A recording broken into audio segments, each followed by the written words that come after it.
A continuación, Noticiero Telesucesos. Clasificación A. Apto para todo público. Un noticiero pensado para usted porque se lo merece. Nos acercamos a la realidad desde diferentes perspectivas. Noticiero Telesucesos. Primera parte del Noticiero Telesucesos con las noticias más importantes del día.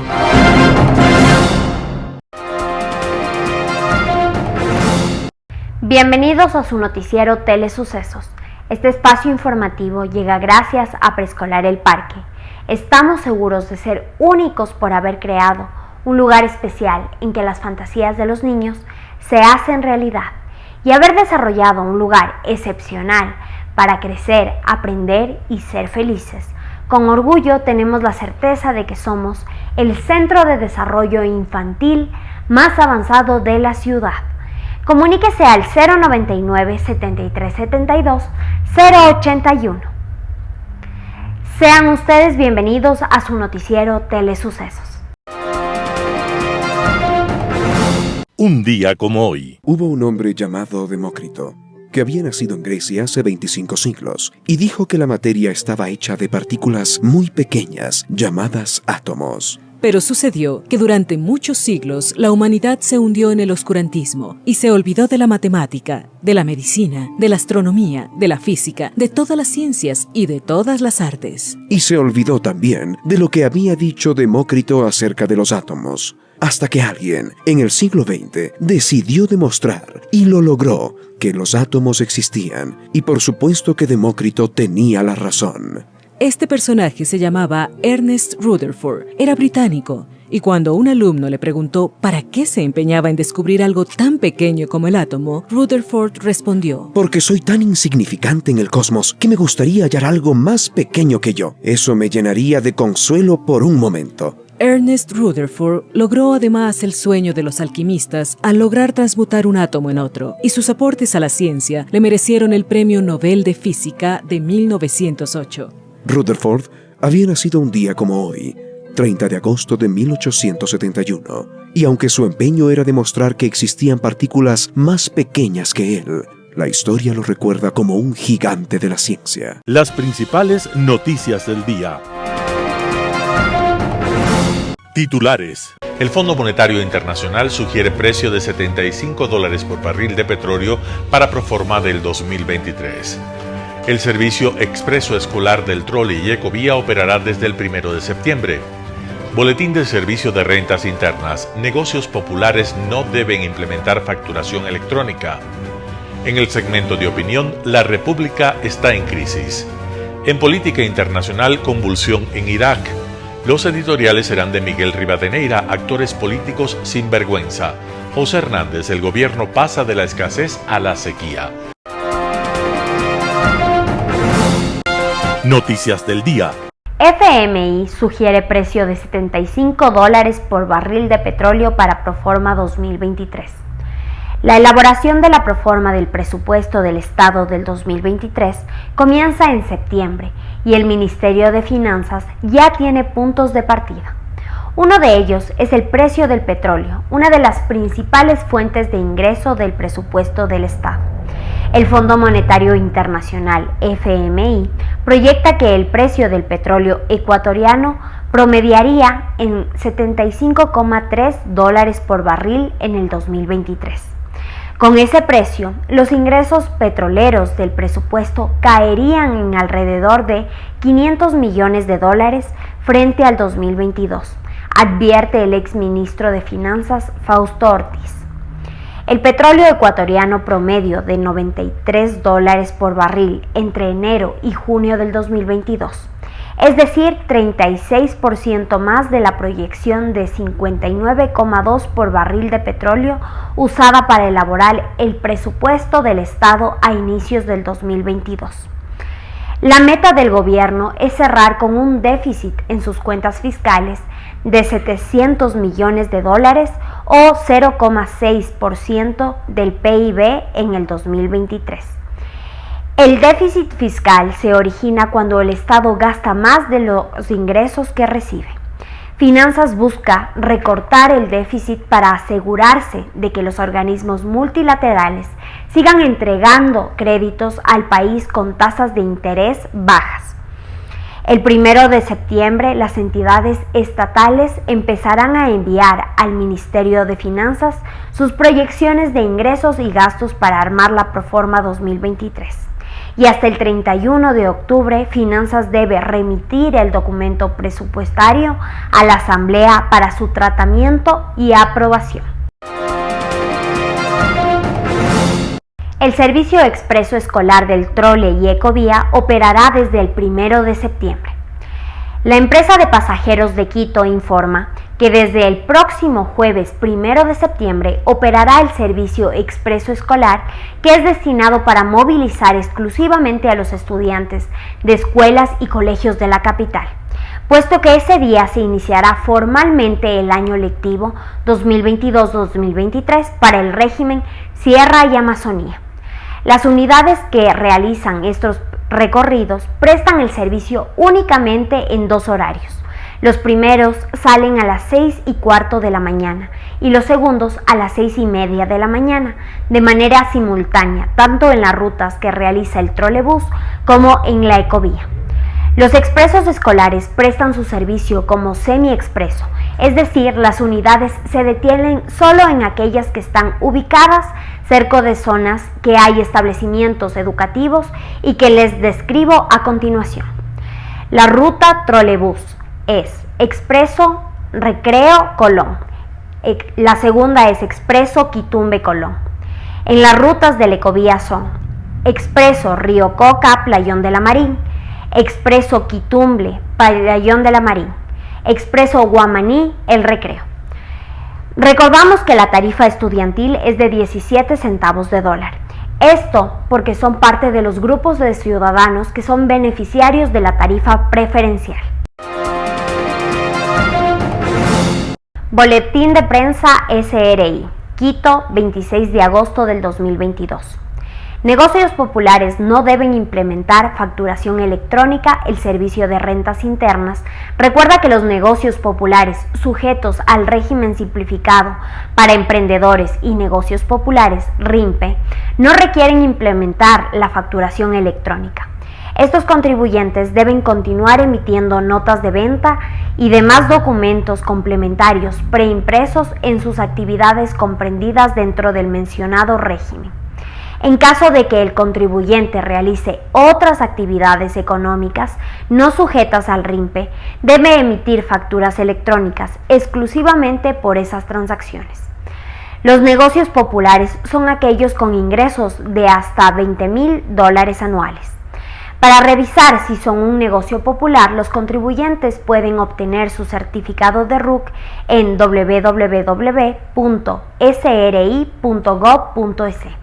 Opción SRI en línea, certificados del menú de RUC. La obligatoriedad de implementar la facturación electrónica aplica para todos los demás contribuyentes, quienes deberán incorporarse a este esquema hasta el 29 de noviembre del 2022. Conforme lo señalado a la disposición transitoria cuarta de la Ley para el Desarrollo Económico y su Sostenibilidad Fiscal tras la pandemia COVID-19, publicada en el Registro Oficial número 587 de 29 de noviembre del 2021 y la resolución número NAC-DGERCGC22-24. La facturación electrónica brinda mayor seguridad en el resguardo de los documentos, ahorro en el gasto de la papelería, archivo físico y contribuye al medio ambiente debido al ahorro de papel y tintas de impresión. También facilita el cumplimiento de las obligaciones tributarias, ya que la información, compras y ventas respaldadas en comprobantes electrónicos se visualiza prellenada en las declaraciones sugeridas. Entrevista del día. La mañana de este martes en Radio Sucesos, Fausto Murillo, presidente del Consejo de la Judicatura, habló sobre el juicio político a los vocales del Consejo de la Judicatura.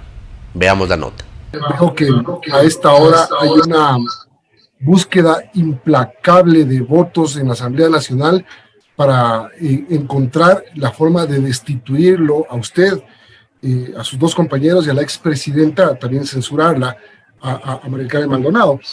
87 votos del domingo dieron paso al juicio político, son 92 los que se necesita. Escuché a un asambleísta social cristiano decir que tienen 100. Lo cierto es que esto se va a ver ya mañana en el día del juicio. ¿Ustedes qué están haciendo para evitar ser censurados y destituidos? Buenos días, Milton. Un gusto estar en la entrevista con ustedes. Bueno, nosotros desde el primer momento que fuimos convocados al juicio político, hemos sostenido con verdad y con razón de que no hay causal para el juicio político, que este es un instrumento, un pretexto para tomarse la administración de justicia por parte de los correístas, los socialcristianos y sus aliados. Nosotros confiamos, ¿qué estamos haciendo? Confiamos en la sensatez, en el patriotismo de un importante número de asambleístas que sí piensan en la nación, piensan en el Ecuador y ponen de lado los intereses políticos y no van a entregar la administración de justicia como un botín a los correístas y a los socialcristianos que, una vez tomados y cesados los vocales, tomarán la administración de justicia y pondrán jueces de bolsillo para revisar las sentencias que hoy por hoy se están cumpliendo, que por delitos de corrupción y crimen organizado han sido resueltos en el sistema de justicia. Ayer justamente el presidente de la Corte Nacional de Justicia dijo que no hay forma alguna de que se cambien esas sentencias si es que ustedes son o no son destituidos. Esa es una verdad a medias. La verdad completa es que, cesados los vocales, pondrán jueces y con jueces de bolsillo y ahí presentarán el recurso extraordinario de revisión, porque hasta ahora no lo han presentado. Están esperando tomarse la administración de justicia para ingresar el recurso extraordinario de revisión y pretender anular esas sentencias o dejar en la impunidad esos delitos. Esa es la verdad completa. ¿Usted siente que van a conseguir los votos? ¿Usted siente entonces que esta es una estrategia del correísmo para salirse de los juicios? Ahora, ¿esto tiene respaldo de otros bloques políticos? Porque hay escuchado asambleístas, por ejemplo, Pachacuti. No todos están en la línea de la destitución.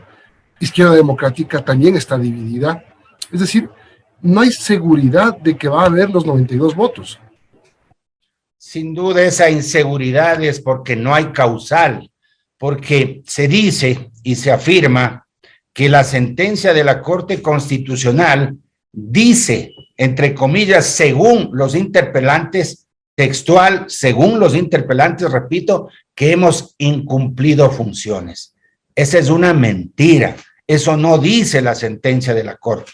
Muy por el contrario, la sentencia de la Corte dice que el Consejo actuó con potestades, que estableció una metodología, que no delegó la potestad de evaluar al comité de apoyo, que no afectó el principio de independencia de los jueces, que no afectó el principio de inamovilidad de los jueces, que esta sentencia de la Corte Constitucional rige para el futuro y que todas las actuaciones jurídicas consolidadas se mantienen y son legítimas. Lo único que ha observado la Corte Constitucional es la temporalidad. La Corte señala, y eso sí, debo reconocer, que debimos hacer la evaluación en el año 2020 y no en el 2019, pero todo el proceso, los resultados no han sido observados por la Corte. Es más, no ha dispuesto en ningún paraje de la Corte, de la sentencia,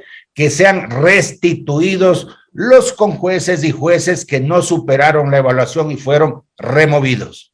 Aquí hay un tema. Usted dice, sí, debimos haber hecho esta evaluación en el 2019 no en el 2020. Pero también tenemos que estar claros que hubo una un consejo de la judicatura transitorio que no hizo nada. Esa es una gran reflexión suya. El país se acuerda que el consejo presidido por el doctor Trujillo designó un consejo transitorio presidido por el doctor Marcelo Merlo, y a ese consejo en el año 2018 le encargó evaluar a la Corte Nacional de Justicia en el 2018. Desafortunadamente, este consejo entró en divergencias internas y el propio consejo transitorio presidido por el doctor Trujillo le quitó la potestad y le dijo: ustedes, señores, no pueden evaluar a nadie. Y vamos a nombrar al Consejo de la Judicatura definitivo, y en el artículo 2 de la resolución de nuestra designación dice casi textual: exhortamos al nuevo Consejo de la Judicatura para que fije parámetros y proceda a la evaluación inmediata de la Corte Nacional de Justicia, jueces y conjueces. La palabra inmediata, el exhorto, que es producto de la voluntad popular del 4 de febrero del 2018, es lo que nosotros cumplimos. Por su parte, Claudia Tovar, directora del Instituto de Enseñanza y Aprendizaje de la Universidad San Francisco de Quito, en Radio Sucesos, habló sobre las recomendaciones para el retorno a clases presenciales. Escuchemos lo que dijo. Claudia, todos sabemos que usted lideró la campaña Liberen a los Niños. Este día 1 de septiembre arrancan las clases ya de forma absolutamente presencial. ¿Qué realidad van a enfrentar estos pequeños? Sobre todo aquellos que nunca han pisado una escuela, porque son esos pequeñitos que pasaron su formación primaria, básica, en casa junto a mamá. Estamos ahorita viviendo un momento y me dio mucha ilusión cuando dijiste que vamos a volver a las clases presenciales de manera masiva en nuestro país. Y en realidad estamos viviendo la educación como un privilegio cuando debió ser un derecho. Por 2 años en nuestro país los niños fueron privados de un derecho de socialización, de crecimiento, de juego. Y muchos de ellos lamentablemente vivieron en condiciones muy negligentes para su desarrollo. Y como tú dices, hay niños que nacieron en pandemia y pasaron sus primeros 3 años de vida en casa, cuando debieron haber estado en contacto con familiares, con otros niños. Y lo que vamos a ver en esos niños es un retroceso en el desarrollo, nada alarmante, nada que no se pueda remediar con una estimulación adecuada. Estos niños lo que van a tener generalmente es un retraso en lenguaje. No es general para todos los niños, pero se está viendo de manera generalizada en las guarderías y en los centros de desarrollo que los niños tienen un lenguaje un poco más atrasado a sus pares que normalmente entraban en situaciones normales. Esto es solamente por una falta de estimulación. Obviamente los padres a veces con todo el cariño que les tenemos, les mimamos de más, les sobreentendemos de más y no tienen una necesidad de estimular ese desarrollo de lenguaje tan importante de comunicación, que a veces esa relación de pares cuando ellos entran a un centro infantil desarrollan de manera natural. También hay un retraso en el desarrollo motor de los niños pequeños, justamente porque estuvieron en ambientes cerrados, en departamentos, en casas, en donde su desarrollo normal de juego en un parque no pudo ser posible. Todos estos retrasos que se están viendo ahora, como vemos en una futura normalidad, esperemos que no pase nada más, los niños van a recuperar estas habilidades. Lo importante es que nosotros como adultos diseñemos este próximo año lectivo para cualquier edad con un enfoque especial en la socioemocionalidad. Eso va a ser nuestra agenda primordial, porque como dijimos, las destrezas lenguaje, las destrezas motoras se recuperan con una exposición. De la misma manera, las destrezas socioemocionales también se recuperan con una exposición, pero las escuelas a veces tan preocupadas por las brechas académicas que también existen. Hay retraso en lectura, hay retraso en aritmética, pero a veces no le damos la prioridad al desarrollo socioemocional como deberíamos. ¿Qué es realmente lo más importante? Al final, como dices tú, el educador ayuda y en casa se puede aportar para la educación. ¿Cómo superar los temas de interacción entre los pequeños? Que tampoco está fija, porque así como tenemos los niños chiquitos que nacieron y hicieron sus primeros años básicos en casa, tenemos estos adolescentes que se perdieron ese proceso de transición, y yo lo digo como madre. entré con una hija en sexto en primer curso y la fui a entregar a prácticamente tercero, y uno que acabó primaria, y eran cuerpos y mentes diferentes, que hoy tienen ansiedades totalmente diferentes. ¿Cómo enfrentas esa sensación que tienen los chicos de que, cuidado y me vuelvas a encerrar, tengo que vivir a 1000? Tienes un excelente punto ahí, y es que no importa la edad en desarrollo, hasta los adolescentes, desde los niños, todos tuvieron esta pérdida importante de 2 años de su vida. Los adultos, 2 años no nos suma mucho, realmente vamos a vivir con muchos recuerdos lo que pasó en la pandemia, pero a los 37 años, 2 años más, 2 años menos, no significa mucho. Pero en el desarrollo, como tú bien dices, en la adolescencia, en la primera infancia, esos 2 años representan un mundo de estimulación. Entonces, lo primero que nosotros como adultos, educadores, padres, debemos considerar es que el reforzar espacios de socialización son claves. Es por eso que la campaña, después de abrir las escuelas, se enfocó en respetar los tiempos adecuados de recreo. El recreo es muy subestimado en los espacios escolares. Pensamos que es una cosa, un relleno básicamente. Si nos sobra tiempo, vamos a recreo. Si te portas bien, tienes recreo. El recreo es parte fundamental del desarrollo, y más ahora cuando hemos perdido tanto tiempo de desarrollo socioemocional. En los niños pequeños, el exponerse a estar en el recreo, a esperar su turno, a que le descolen de un juego, a que imitemos y modelemos reacciones y acciones de todos a nuestro alrededor, es parte importantísima de nuestro desarrollo de autoconocimiento. Y lo que está pasando es que las escuelas, otra vez, con este miedo de igualar, ¿no es cierto?, todas las destrezas académicas que parecen ser tan importantes, realmente son insignificantes si el niño no tiene todavía este desarrollo socioemocional que le va a permitir la madurez para después aprender los conceptos académicos. Entonces, es por eso que nosotros debemos fomentar que los chicos conversen, que estén juntos, que desarrollen. Y por ejemplo, en el caso de tu adolescente, la tecnología también tiene unos daños colaterales importantes. Tuvimos un abuso a la tecnología en estos años, porque obviamente la tecnología fue el habilitador de mantener algo de continuidad educativa, pero también tenemos que entender que eso ya pasó, y tenemos que volver a hábitos sanos del uso y manejo de la tecnología, respetar espacios, respetar tiempos. Con esto no quiere decir que vamos a prohibir la tecnología a los niños y adolescentes, porque me parece irreal en un mundo en donde van a utilizar la tecnología como mecanismo de comunicación y aprendizaje. Pero sí, como padres y educadores, debemos otra vez volver a una normalidad en donde volvemos a poner límites de ya no se está usando en este momento en la casa, vamos a tener espacios adecuados para el uso, vamos a, prohibir el uso de pantallas mientras estamos cenando y nos vemos a las caras. ¿Por qué? Porque el uso de pantallas retrasa la posibilidad de una comunicación social.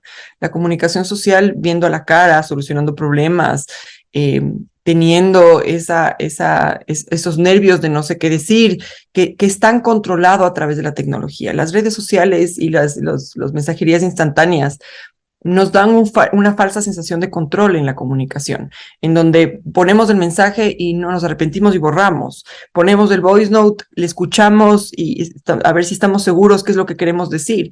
En la vida real la comunicación no es así, la comunicación es espontánea, la comunicación tiene que ser mucho más que requiera de estrategias de solución de problemas. Y lo que pasa al limitarles a los chicos a no tener estas exposiciones es que les quitamos destrezas de comunicación y destrezas esenciales de liderazgo y de comunicación súper importantes. Un panorama de noticias para su estatura intelectual.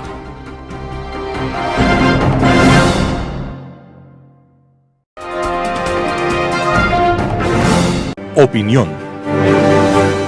Entre el año 133 y 44 a.C., Roma vivió una transformación política determinante.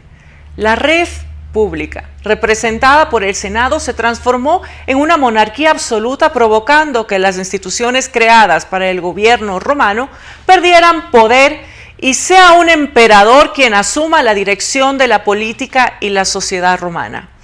Las estructuras económicas, políticas y sociales de Roma fueron removidas, generando nuevas formas de producción y relaciones políticas que perduran hasta el día de hoy en algunos países occidentales.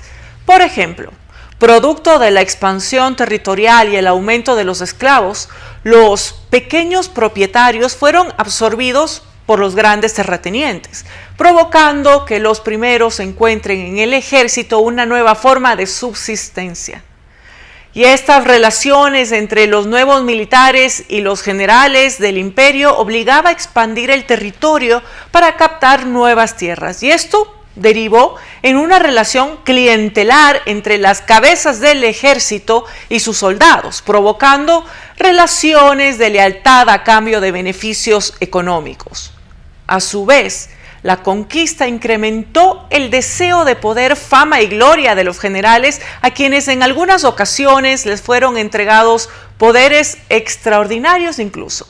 Y esto provocó un cambio radical en las magistraturas, las elecciones y las relaciones de poder en el Senado, mismo que se convirtió luego en el campo de disputas políticas por acumular más poder por parte de los caudillos. Y estos incluso recurrieron al uso de la violencia como herramienta política y al cambio de reglas en el Senado.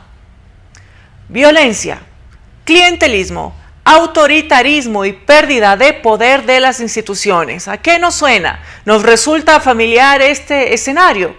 Pues actualmente vivimos una ola de violencia sin precedentes desde el retorno a la democracia. Los asesinatos en las cárceles, las amenazas de bomba en edificios de la función judicial, asaltos, homicidios y el brutal ataque en el barrio Cristo del Consuelo ponen en evidencia no solo un profundo problema social, también la incapacidad de las instituciones de hacer frente a las bandas criminales. El clientelismo, de acuerdo con Javier Aullero, también puede producirse en las relaciones entre el Estado y ciudadano a través de la entrega de cargos públicos para beneficio de quienes ostentan el poder. Y actualmente, en la Asamblea Nacional, la Comisión de Fiscalización investiga el caso Danubio, donde se habrían entregado cargos en las aduanas que involucrarían a personas cercanas al presidente y a su vez, pues la negativa del gobierno, por otro lado, de reconocer al superintendente de bancos, nos pueden demostrar que el gobierno busca incluir en la dirección de los organismos de control a gente pues que les sea afín. Y como si no fuera poco, la encuestadora Click Report anunció en su más reciente encuesta la terrible valoración que le dan a los ciudadanos, al Poder Ejecutivo, al judicial y sí, también al legislativo. En promedio, solo el 15% de los ciudadanos ecuatorianos califican positivamente el trabajo de las instituciones, lo que deriva inevitablemente en una pérdida de confianza de la gente en el Estado.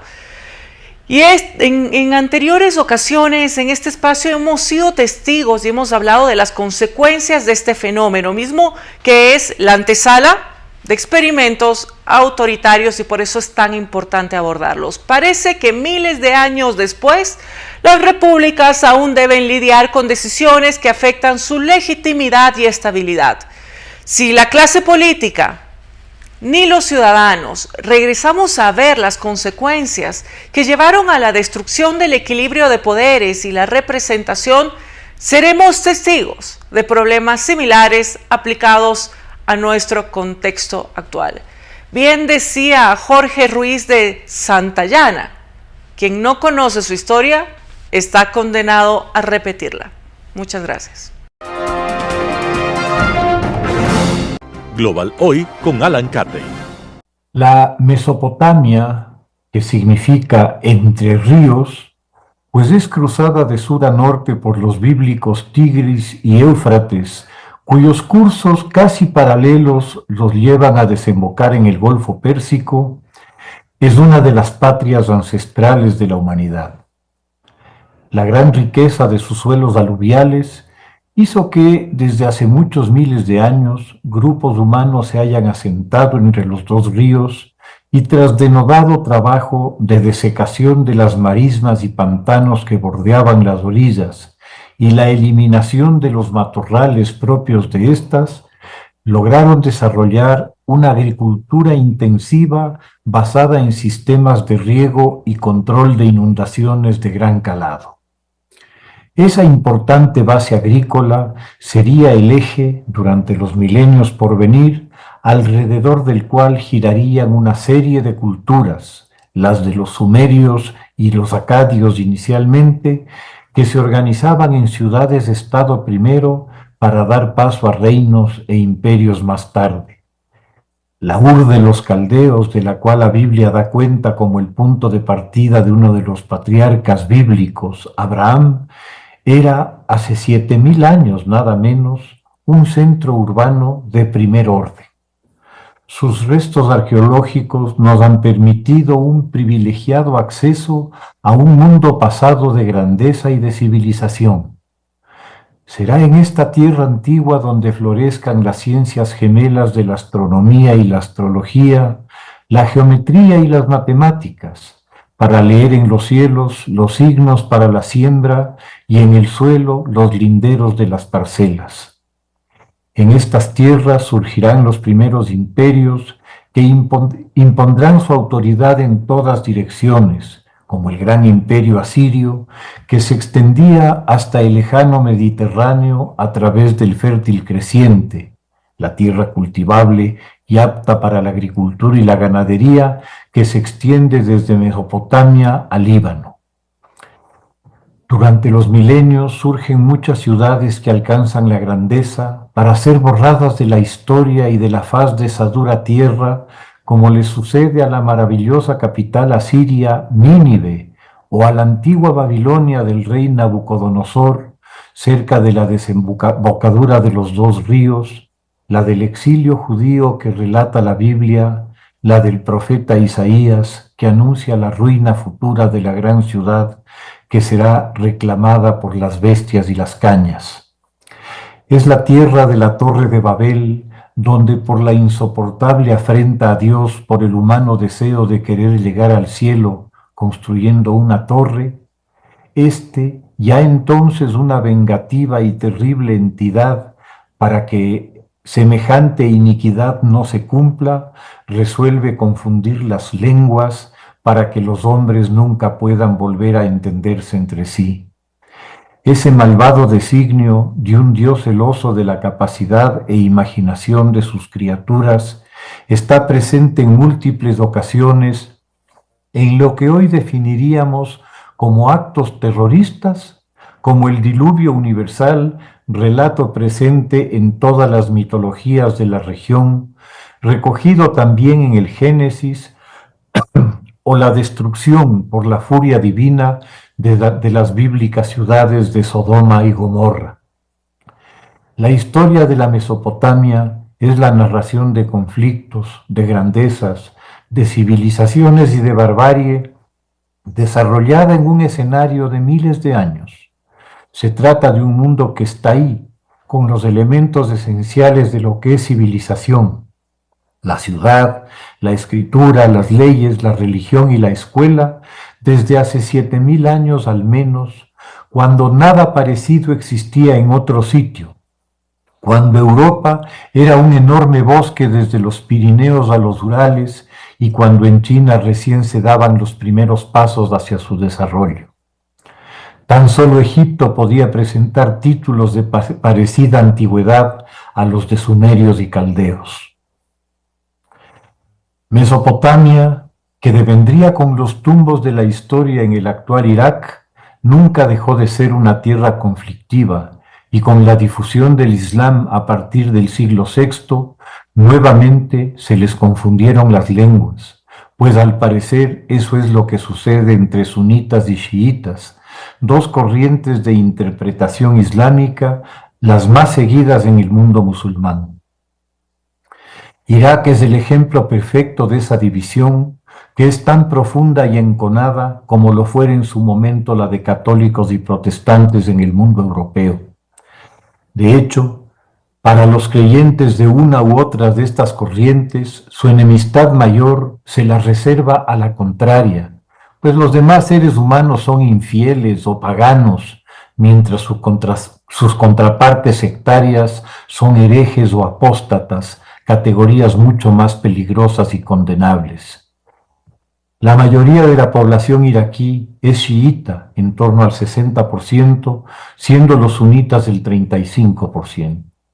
con el advenimiento de la independencia del país, dentro de las arbitrarias fronteras que unas miopes autoridades europeas definieron en su momento, esa minoría sunita asumió el papel protagónico en el gobierno, sobre todo a raíz de la toma del poder por Saddam Hussein, quien se apoyó fundamentalmente en la minoría sunita para establecer una dictadura sectaria que persiguió duramente a la mayoría chiita, sobre todo a partir de la guerra con Irán, a raíz del establecimiento de una teocracia chiita militante tras la caída del Shah y el ascenso del Ayatollah Khomeini al poder supremo.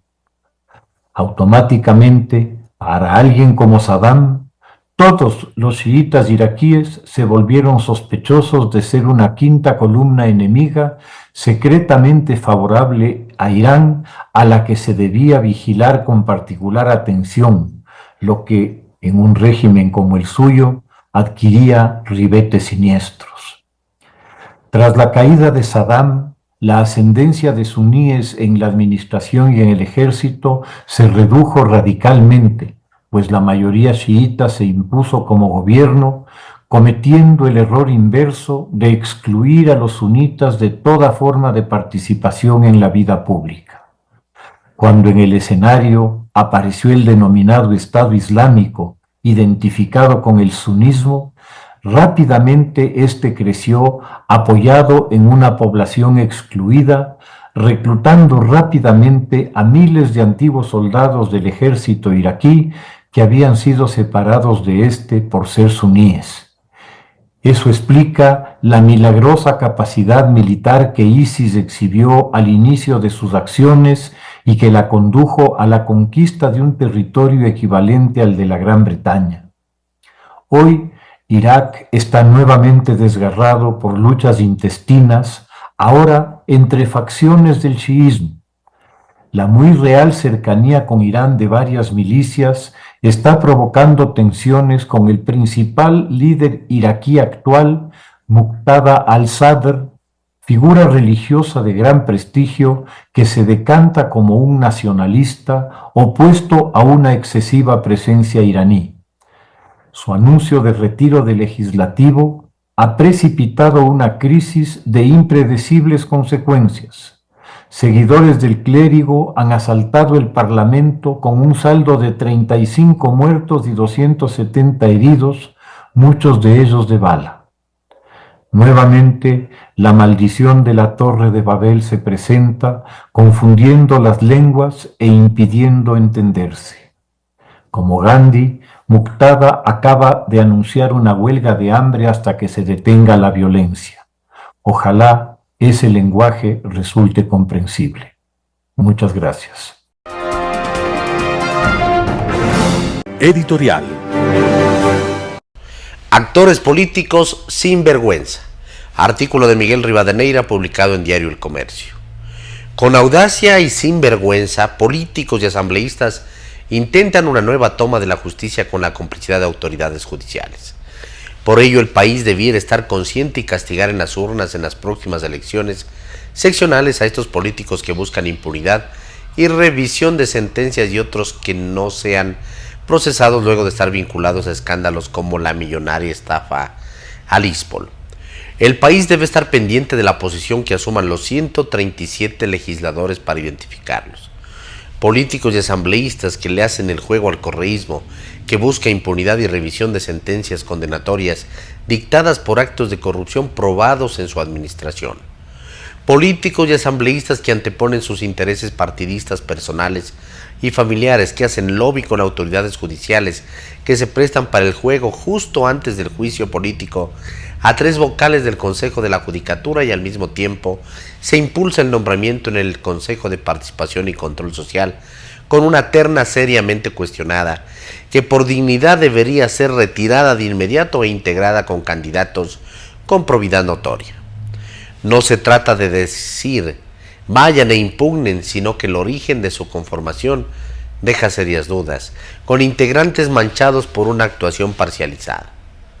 Como la autoridad judicial se conecta con políticos justo en estos momentos y el debate se transforma en quien llamó, Sea quien sea el que provocó el contacto, eso genera graves sospechas de tráfico de influencias. Asambleístas que justifican el lobby sin reparar que la corrupción fue probada en procesos judiciales tramitados en diversas instancias por más de 10 jueces nacionales y la exhibición de centenares de pruebas. Con la ayuda de la justicia de Estados Unidos aparecen pruebas contra otros exlegisladores y políticos influyentes vinculados a otro partido, Partido Social Cristiano, y habrá que ver qué deciden otros bloques para establecer si funciona el juego de sus intereses, mientras la mayoría de ecuatorianos espera la acción de una justicia oportuna. Artículo de Miguel Rivadeneira, publicado en Diario El Comercio. El gobierno pasa de la escasez a la sequía. José Hernández, 4 Pelagatos. Aparentemente el gobierno definió la ruta política por la que piensa transitar, ir por la consulta popular y retomar el diálogo con una Asamblea Nacional cuya popularidad en los sondeos está por los suelos. Aparentemente, hay que decir, porque si esa es la estrategia, se ignora de qué diagnóstico arrancó el gobierno, qué objetivos persigue, cómo piensa relacionarlos con las preocupaciones expresadas por los ciudadanos en los sondeos, cómo esto incide en la anomia institucional que se respira, en el vacío de identidad que arrastra el gobierno y en la ausencia de una visión de futuro que tampoco la oposición encarna. A pesar de que esa debería ser una de sus preocupaciones esenciales. Y si todo eso no está claro, resulta imposible hablar de estrategia. Por eso, el gobierno sigue comunicando mal, porque no comunica lo que la gente quiere oír. No se trata de no tener nada que decir, siempre hay cosas que decir. Se trata de no tener un mensaje inspirador que mueva la opinión y la convierta en protagonista decisiva en medio de esta ola de pesimismo y desesperanza.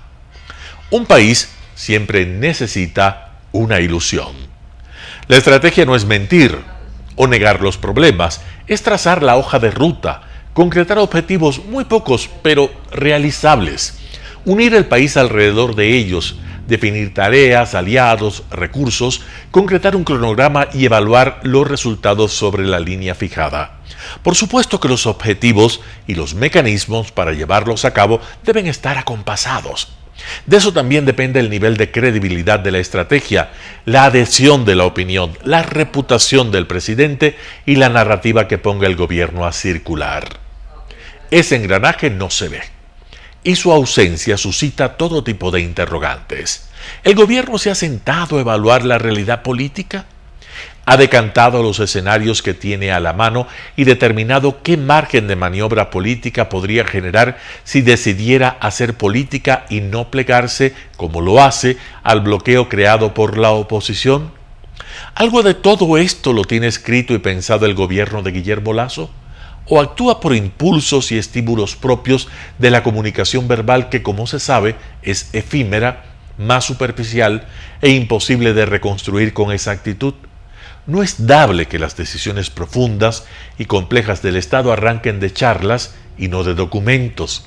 Y hay serios indicios de que muchos de los errores del gobierno que han embarrado al presidente se han producido porque la decisión no fue documentada. Ejemplos: perfiles de ministros, investigación sobre el súper de bancos, quién es realmente Carola Ríos, directora de aduanas, o incluso la denuncia que el presidente retiró sobre 5 asambleístas de Pachacutic acusados de corrupción. El anuncio de que esta vez sí irá a la consulta popular y que se retoma el diálogo con la asamblea, aunque el gobierno lo hizo con funcionarios de segunda línea, se inscribe otra vez en esa ambivalencia de la cual este gobierno no sale. ¿Qué busca el gobierno? No con el deseo ni el deber ser, dialogar siempre es bueno, en ese supuesto diálogo. Se entiende que cuando se hace esa movida tras todos los fracasos e intentos de sacar a Lasso por parte de la mayoría que hoy manda en la asamblea, es porque hay objetivamente razones de creer que se llegará a otro puerto. ¿En qué afinca el gobierno esas expectativas? Lo mismo ocurre con la consulta, que será buena porque será buena, según las explicaciones lapidarias que Iván Correa dio el viernes en Teleamazonas. Tan lapidarias que nunca, que se recuerden, Milton Pérez y Liz Valareso habían coincidido en quedarse mudos al mismo tiempo. Con explicaciones como esas, el gobierno seguramente pasará de la escasez a la sequía, un hito. No se sabe qué extraño embeleso mantiene el gobierno encerrado en sus verdades y en sus prácticas. Las cifras de los sondeos, cuáles serán los del gobierno que parecen ser tan diferentes, dicen que el país necesita un golpe de timón y que es el presidente el único que puede darlo. Mientras tanto, el gobierno cree que como están las cosas, así deben seguir. Es decir, que mantiene la estrategia actual, que como se dijo, carece de los ingredientes de una estrategia ganadora. Ese descoyuntamiento es el mayor misterio del gobierno de Guillermo Lasso. José Hernández, 4 Pelagatos. Noticias internacionales. Preocupación en Europa por la inspección del OIEA en la central nuclear de Zaporilla. Europa alerta de su preocupación sobre la misión urgente del Organismo Internacional de Energía Atómica para inspeccionar la planta nuclear ucraniana de Zaporilla, ocupada por las fuerzas rusas desde el comienzo de la invasión. Los continuos bombardeos cerca de la central nuclear y las acusaciones contradictorias entre Rusia y Ucrania sobre la responsabilidad de los ataques han despertado el miedo sobre un posible desastre nuclear. Por ello, un equipo de expertos de este organismo de la ONU viajó este lunes a Ucrania. Así lo comunicó el jefe de la organización, Rafael Grossi, a través de su cuenta de Twitter, quien también encabeza la misión. Tanto Ucrania como Rusia se han comprometido a colaborar con las labores de inspección del organismo. Insisto en que llevamos esperando durante mucho tiempo esta misión y la consideramos necesaria, dijo Dmitry Peskov, secretario de prensa del Kremlin, a los medios de comunicación. Se proporcionará seguridad a la misión del Organismo Internacional de Energía Atómica dentro de los territorios bajo control ruso, teniendo en cuenta los riesgos constantes que prevalecen en la zona debido al incesante bombardeo del territorio por parte de Ucrania. El presidente de Francia dejó claras sus inquietudes sobre el asunto durante su intervención con el primer ministro polaco. Tenemos una preocupación común con el OIEA. En primer lugar, la seguridad y la protección nuclear no deben verse comprometidas en esta guerra, por lo que esta misión es importante. Es necesario proteger esta planta y la seguridad de toda la región. En segundo lugar, la soberanía ucraniana sobre Zaporilla no debe ser discutida. En Zaporilla, las autoridades están entregando tabletas de yodo y enseñando a los residentes cómo usarlas en caso de radiación. Y es que durante este fin de semana, la agencia nuclear ucraniana Energoatom advirtió sobre el riesgo de las probabilidades de fuga. Esto es una muestra más de que el peligro de un posible accidente nuclear es cada vez más real. Pakistán reclama más ayuda humanitaria para poder hacer frente a sus graves inundaciones. Un tercio de Pakistán se encuentra ahora mismo bajo el agua. Esos son los escalofriantes datos que dan al menos desde el Ministerio de Cambio Climático de este país, tras semanas de lluvias torrenciales. Las inundaciones y deslizamientos de tierra han afectado ya a 33 millones de personas. Las imágenes hablan por sí solas de la situación en el país asiático. Este es el momento en el que un niño es rescatado por un helicóptero de las fuertes corrientes en el distrito de Koistán, al norte. Desde que comenzaran las lluvias en junio, más de 1000 personas han muerto y se teme que la cifra aumente sensiblemente. Cientos de pueblos han quedado totalmente aislados y un sinfín de personas están sin hogar. Aquí ha llovido mucho y el agua de la lluvia se ha mezclado con las aguas residuales, cuenta Batsak Khan, ciudadano de Sukur, al este. Nuestras casas se han derrumbado, así que estamos vagando para buscar algún refugio. Desde el Ministerio de Asuntos Exteriores han vuelto a insistir en la necesidad de Pakistán de recibir más ayuda internacional, pues la recibida hasta el momento no basta. Euronews ha podido hablar con el director ejecutivo de Islamic Relief, Wasim Ahmad, testigo sobre el terreno. Los aldeanos me mostraban dónde solían estar sus casas, dónde solían jugar los niños. Sus cultivos han desaparecido, su ganado ha desaparecido. En este momento hay miles de desplazados que necesitan desesperadamente cubrir sus necesidades básicas: agua, comida, refugio. A medida que esa ayuda va llegando, crece igualmente la preocupación por la aparición de enfermedades relacionadas con la mala calidad del agua, como pueda ser el dengue. La ayuda internacional, en efecto, urge. Colombia y Venezuela reanudan relaciones diplomáticas con el regreso de sus embajadores. El recién designado embajador de Colombia en Venezuela, Armando Benedetti, llegó a Caracas el domingo y presenta este lunes sus cartas credenciales ante la Cancillería, para luego reunirse con el presidente Nicolás Maduro en el Palacio de Miraflores. Lo más importante ahora es restablecer las relaciones diplomáticas y luego empezar a restablecer las comerciales, que son las más importantes, las culturales, las sociales. Hay varias ideas, entre ellas crear una zona económica especial de parte y parte. Benedetti anunció la reapertura de los consulados de Caracas, San Cristóbal y Maracaibo, las ciudades que reúnen mayor número de colombianos en Venezuela. Mientras, el embajador de Venezuela en Colombia, Félix Plasencia, también está ya en Bogotá, lo que marca el fin de las tensiones bilaterales surgidas cuando el exmandatario colombiano Iván Duque reconoció al opositor Juan Guaidó como presidente interino de Venezuela. Yo creo que la actitud de Colombia con Venezuela va a ser dentro de la soberanía de cada país y dentro de la defensa de los derechos de cada país, sin una comunión total en conceptos, en ideas, en principios y en política.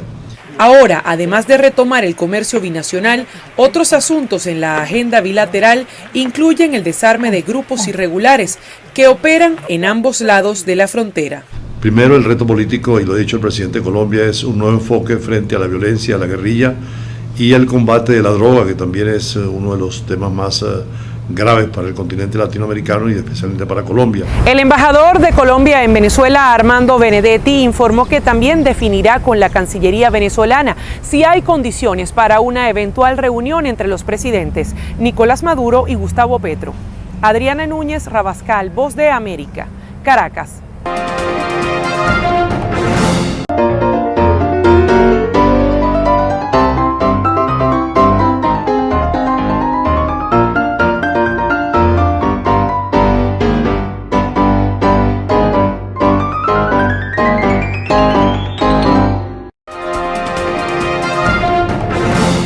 Gracias por sintonizar el noticiero Telesucesos.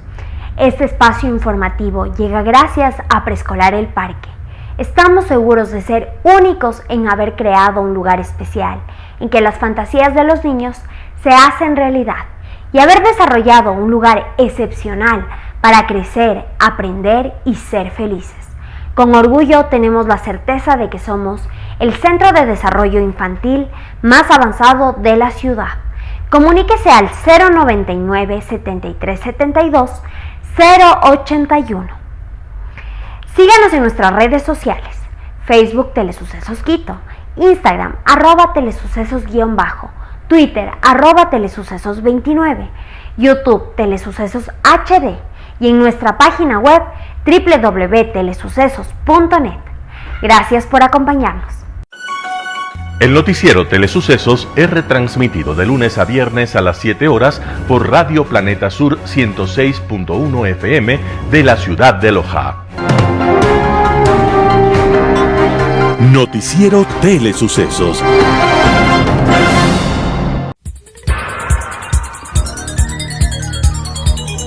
Las opiniones vertidas en este espacio por la producción y dirección del programa son de exclusiva responsabilidad de sus autores y de quienes intervienen en ellos.